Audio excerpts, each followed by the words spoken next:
What if a small, landlocked nation at the heart of Africa suddenly stood up and shook the very foundations of global power? What if the story you are about to hear was not a distant headline, but a turning point that could alter how the world views freedom, sovereignty, and leadership itself? Burkina Faso, long dismissed as one of the world's forgotten lands, has become the stage for something extraordinary. At the center of it all stands a man, President Ibrahim Traoré, a soldier in his 30s whose rise has defied every expectation. In just a short span, he has transformed silence into a roar and dependency into a declaration of independence. This is not a story of aid packages or empty promises. This is the story of how a leader and his people dared to dream, to build, and to declare that their destiny would no longer be dictated by outsiders. And make no mistake, what is happening in Burkina Faso today is not just local news. It is Africa news that is beginning to ripple across the entire globe. If you believe the awakening of Africa has begun, subscribe now and stay with us until the very end of this journey. Before Ibrahim Traoré's name began echoing across headlines, Burkina Faso was a country caught in silence. For decades, this small landlocked nation had been spoken of only in terms of poverty, instability, and dependence. International aid dictated its policies. Foreign companies extracted its gold, cotton, and resources, while ordinary citizens saw little more than dust and hunger in return. In global forums, Burkina Faso was barely mentioned, except as a statistic in Africa news reports, an example of hardship, not of hope. The nation's villages bore witness to a daily struggle. Farmers tilled dry soil with outdated tools. Women walked miles to fetch water. Children learned in classrooms without light. Meanwhile, wealth drained abroad. France maintained an outsized influence through currency and contracts, while global lenders tied Burkina Faso to endless cycles of debt. For many, the dream of sovereignty seemed like an illusion, lost with the assassination of Thomas Sankara in 1987, a leader who once dared to envision a self-reliant Africa. But history does not sleep forever. In 2022, amid mounting insecurity and political disillusionment, a young captain named Ibrahim Traoré stepped forward. At just 34, he represented not another promise, but a rupture, a break from the old order. His rise to power was sudden, dramatic, and controversial. But for the people, it signaled something they had not felt in decades: the possibility of real change. Crowds filled the streets of Ouagadougou, some chanting his name, others uncertain of what was to come. Foreign analysts dismissed him as inexperienced, but his words carried weight. "We will no longer beg, we will build." In those words, Burkina Faso found a pulse again, and that pulse began to spread across Africa. This was the beginning of a new chapter, one that the world could not ignore. But that was only the surface of the storm to come. The first tremors of change under President Ibrahim Traoré did not come from speeches or declarations. They came from bulldozers, tractors, and the sound of engines breaking the silence of neglected fields. From the moment he took power, Traoré understood that rhetoric alone would not restore dignity. Tangible progress would. The first bold step was the revival of Air Burkina, the national airline that had been reduced to a symbol of debt and decline. For years, its planes sat idle while foreign carriers dominated the skies. Under Traoré's leadership, new Embraer jets were purchased, not through loans from Western banks, but through resource-backed financing that avoided the traps of dependency. Suddenly, Burkina citizens could see their own flag carried proudly across Africa's skies. But Traoré's vision reached far beyond aviation. In the fields of the Sahel, he launched a massive agricultural drive, one that armed farmers not with slogans, but with machinery. Thousands of tractors were distributed, seeds imported, and irrigation projects expanded. Entire youth brigades were mobilized, not for war, but for farming. Within a year, Burkina Faso began exporting surplus tomatoes and onions to neighbors who once pitied its shortages. Factories rose where there had only been warehouses. Cashew and tomato processing plants created jobs and added value inside the country instead of sending raw crops abroad. A new cement factory broke ground to fuel infrastructure. And for the first time, a People's Bank opened its doors, offering credit directly to women, farmers, and students, without the predatory rates of international lenders. These were not isolated gestures. They were a deliberate declaration. Burkina Faso would no longer be defined by poverty, but by production, and the world began to notice. But with every project that rose from the dust, international unease grew louder. As the projects multiplied, the streets of Ouagadougou, Bobo Dioulasso, and countless villages pulsed with a new rhythm. Farmers who once carried hoes now stood beside gleaming tractors. Women who had been excluded from credit lined up outside the new People's Bank, clutching account books with pride. For the first time in decades, ordinary citizens could point to progress they could touch, see, and taste. Inside Burkina Faso, Traore became a figure of hope and defiance. Supporters painted his image on walls, calling him the son of Sankara reborn. Crowds greeted him wherever he traveled, not as a distant head of state, but as a leader walking shoulder to shoulder with his people. His speeches, short and direct, carried a weight of sincerity. For many, they were less about politics and more about reclaiming dignity. But abroad, the reactions were starkly different. Western governments, particularly France, watched uneasily as contracts were torn up and military bases closed. Commentators on American and European networks framed Traoré as a dangerous populist, warning that his rejection of the old order threatened stability. Aid agencies cautioned that Burkina Faso might collapse without international backing. Yet not everyone in the world shared that skepticism. Across Africa, Traoré's defiance resonated deeply. In Mali and Niger, citizens held rallies with his image, chanting that the Sahel would no longer be a French colony.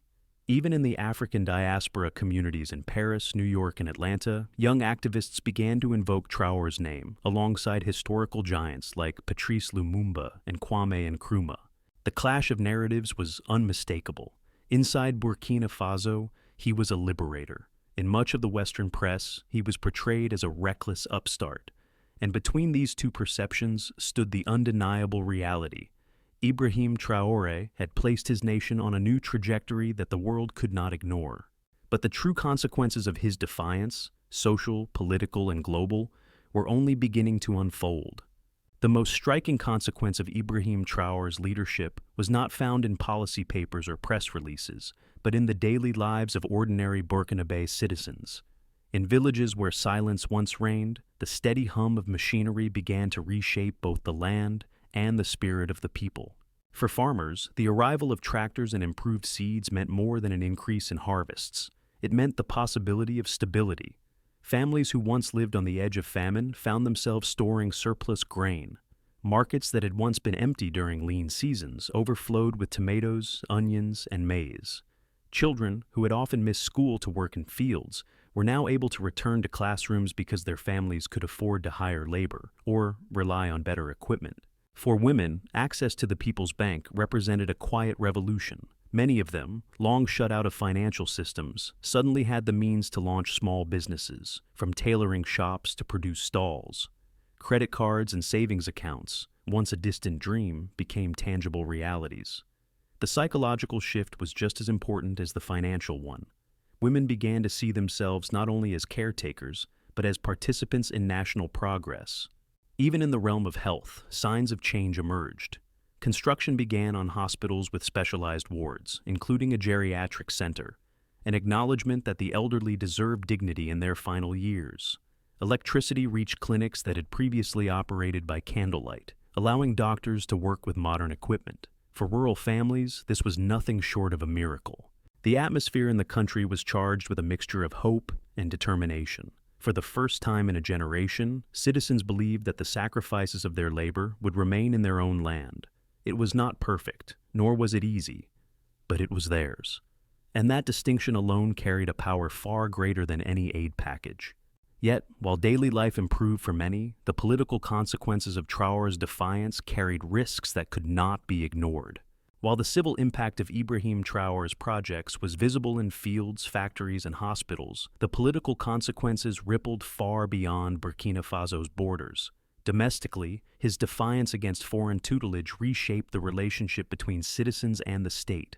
For decades, governments had been seen as distant, corrupt, or powerless in the face of outside dictates. Under Traoré, this perception shifted. Ordinary people began to equate national sovereignty with personal dignity. The legitimacy of his leadership was not measured in speeches, but in tractors delivered, airports modernized, and hospitals opened. This transformation carried enormous political weight. The youth, once skeptical of government promises, now saw themselves as stakeholders in a new national project. For them, patriotism was no longer abstract. It was embodied in uniforms sewn from local textiles, in paychecks earned at locally funded factories, in gold refined within their borders rather than shipped abroad. The result was a surge of civic pride and, inevitably, a consolidation of Traore's political capital. Yet, every action that strengthened Burkina Faso internally reverberated internationally. In Paris, policymakers watched with unease as a former colony openly rejected French military presence and seized control of its natural resources. In Washington, think tanks warned that if Burkina Faso could nationalize mines, revive agriculture, and finance infrastructure without IMF loans, larger states might follow. And in African capitals from Bamako to Niamey, leaders found themselves pressured by their own populations to pursue similar paths of independence. The Sahel Alliance, a political and military bloc forged with Mali and Niger, was perhaps the clearest manifestation of this shift. For the first time in decades, 3 landlocked nations declared that their borders would not be dictated by outsiders. This alliance represented more than defense. It symbolized a declaration of shared sovereignty. But history weighed heavily on this boldness. The examples of Sankara, Lumumba, and Gaddafi loomed like shadows. Whispers of external sabotage, covert destabilization, or even assassination haunted the movement.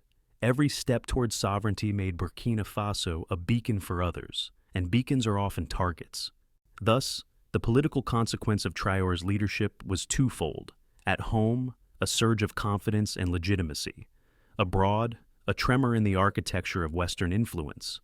In both cases, the stakes could not have been higher. Every step of progress in Burkina Faso under Ibrahim Traoré carried with it the shadow of history. The nation's streets may have been filled with new factories, clinics, and fields of tractors, but beneath the hum of machinery lingered memories of betrayal. Older generations remembered the fate of Thomas Sankara, gunned down in his prime for daring to dream of self-reliance. They recalled how Patrice Lumumba of Congo was silenced, how Muammar Gaddafi's vision of a Pan-African renaissance was reduced to rubble by bombs. These memories were not distant footnotes. They were warnings carved deep into the African conscience. Traoré's rise, though electrifying, triggered a haunting question. Would history repeat itself?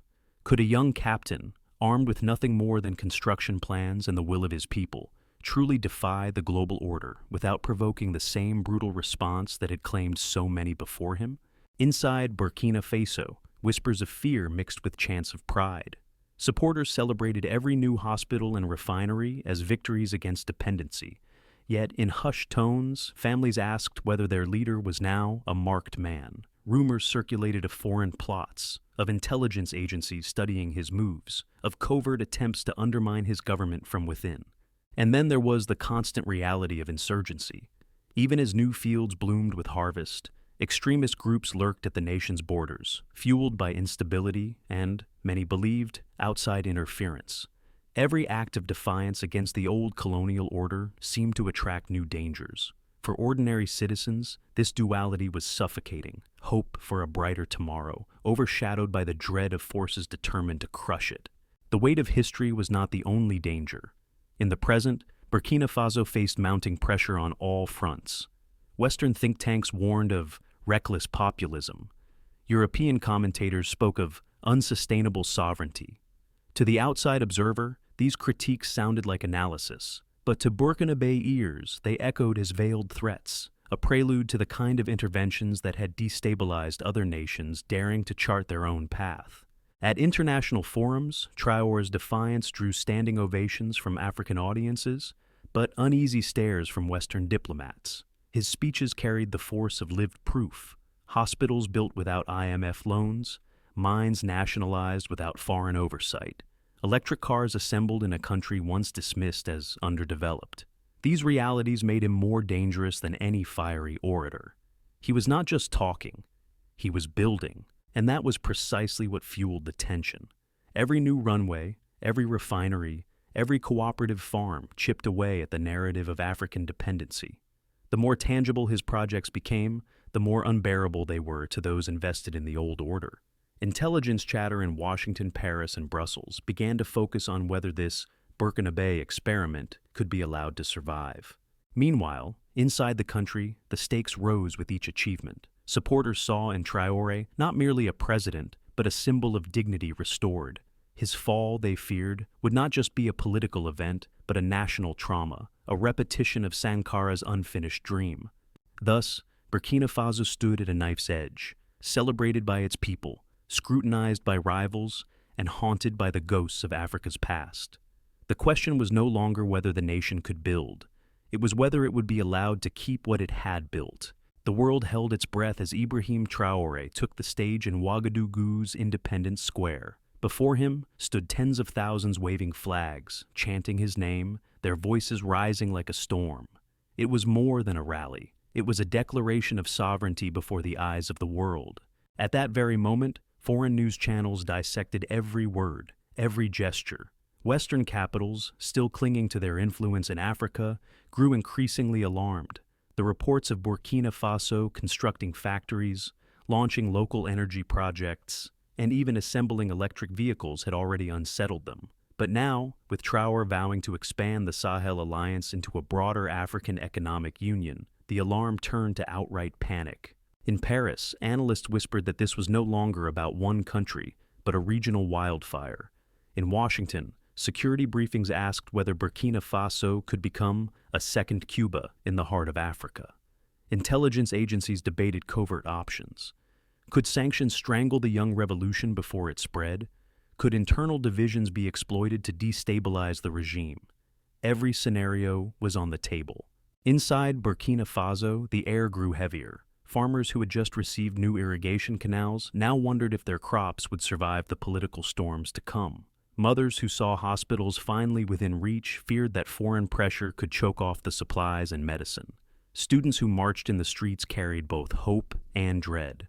Hope for a future of independence, dread of the retaliation that history suggested was inevitable. For Traoré himself, the choice was stark.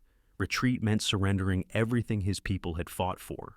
Resistance meant stepping directly into the crosshairs of the world's most powerful forces. Then came the moment that silenced even his fiercest critics. Traoré announced that Burkina Faso, Mali, and Niger had signed a new defense and trade pact. Not a symbolic memorandum, but a binding treaty pledging mutual protection and economic coordination. It was the first tangible step toward an independent African bloc. The crowd erupted. Some wept, some shouted prayers, others raised their fists to the sky. But in Western newsrooms, the mood was closer to disbelief. If these nations could pool resources, gold, energy, fertile land, and now security, the balance of power in Africa would begin to tilt permanently away from the old colonial masters. Within hours, major outlets reported that foreign embassies were convening emergency sessions. Rumors swirled of new sanctions, diplomatic expulsions, even military exercises staged just across borders as a warning. Yet, for every threat, there was an equal and opposite response. African intellectuals, students, and leaders from Dakar to Nairobi began declaring support. Social media filled with one rallying cry: Africa belongs to Africans. Standing firm, Traoré ended his speech with words destined to echo across generations. We did not inherit chains so that our children may wear them again. We rise not to ask for freedom, but to live it. The world realized that this was not merely a local struggle. It was the opening chapter of a continental awakening. And for Washington, for Paris, for London, the question was no longer if the tide could be stopped, only whether it was already too late. Burkina Faso today stands as more than a nation. It is a symbol. Against every obstacle, its people have chosen to dream bigger, to live freer, and to walk with dignity under the leadership of Ibrahim Traoré. The struggle is not finished, and the challenges ahead remain immense.